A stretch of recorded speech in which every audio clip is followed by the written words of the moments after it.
mengi. Leo nilitangulia hapa asubuhi ili nijione.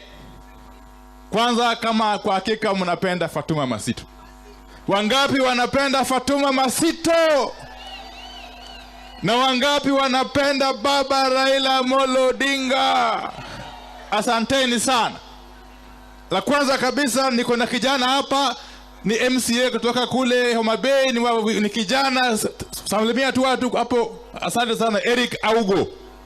Vile vile ninaye mkereketi wa chama cha ODM kutoka Mombasa, Daudi Yanguka.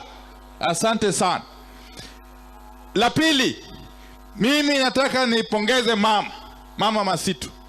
Kwa hakika huyu mama kule bungeni amesimama kidete. Na kila wakati akisimama akiongea, dunia nzima inaona. Si namna hiyo? Muendelee kushirikiana naye. La tatu, hapa Kwale nimekuja nijione kwa hakika kama nyinyi mnasikia vizuri au mko na shida kama sisi. Tangu hii serikali ya Ruto ichukue ushukani, gharama maisha imepanda au imeshuka? Imepanda au imeshuka? Kwa hakika imepanda. Na wananchi wa Kenya wanalia kila pembe.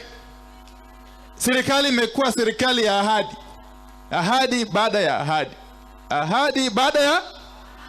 Mwaka jana walikuja hapa Kwale mara mbili. Nadhani mwezi wa Julai na mwezi wa Novemba.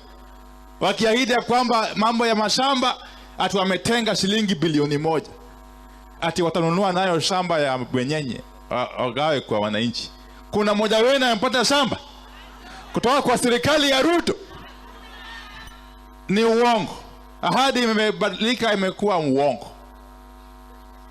Mambo ya dhamani ya pesa ya Kenya ya shilingi kwa wakati huu imeteremuka chini. Nchi ya Kenya inaelekea nchi kama mahali nchi ya Zimbabwe ilikuwa, kwa sababu ya ukosaji ya umwelekeo kwa wale ambao wanasimamia uchumi wetu. Kwa hivyo sisi ya leo tuna mengi. Mheshimiwa Masito aliniahidi kwamba atafanya juu chini pamoja na seneta wenu rafiki yangu Boy kuhakikisha kwamba wakati wa uchaguzi ujao hii Kwale hii itarudi tena kama ilikuwepo katika chama cha ODM. Na tutaanza na ubunge wa Matuga. Si namna hiyo? Tuhakikisha kwamba mbunge wa Matuga awe wa mwanachama wa ODM.